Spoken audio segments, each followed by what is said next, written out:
Hey guys, it's Joe and Ria. We are back to share more wedding planning tips with you. Today we'll be answering the question that I get asked often from newly engaged couples. Where do we start with planning our wedding? Where do you start with planning your wedding? You just got the ring, you're all excited. What now? The first thing you should do is count your money.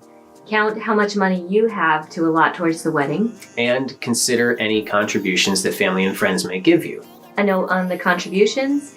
Ask for specific monetary amounts as opposed to having them cover a specific category such as photography in your budget. The reason being that if they sponsor a budget category, that also means that there may be a conflict of preference over what they contribute towards. Right, if somebody wants to give a gift for your wedding funding, just let it be monetary instead of having them think that they need to control what vendors and what styles of photography or florists, whatever they choose to give. After you've counted your money, then budget your money.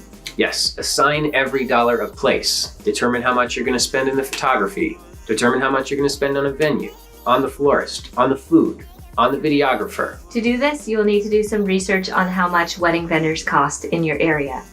You may look on the Knot or Wedding Wire where pricing is listed. If you discover that you have a shortfall between what you have and what you need, now is the time to make a plan for how you will fill that gap.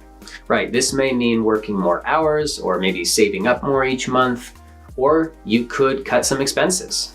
Look at your budget and determine which categories are not as important to you and see if there are areas where you can trim.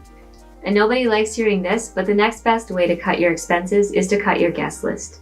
Yeah, on average, guests are going to add $75 per head to the wedding budget. So if you want to save $3,000 or $4,000, cut your guest list by like 50.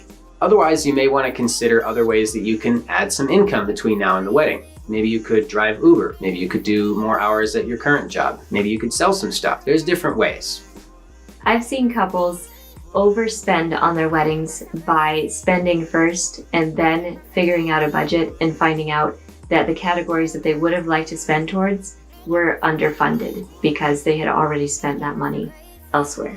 So make sure that you plan where the money is going to go ahead of time, because then there's less surprises and you can properly fund everything that you really care about. It's important to know where your money is going to go before you start spending it. So not everybody likes to budget, but grooms especially, let me tell you a secret. There's nothing sexier than a balanced budget.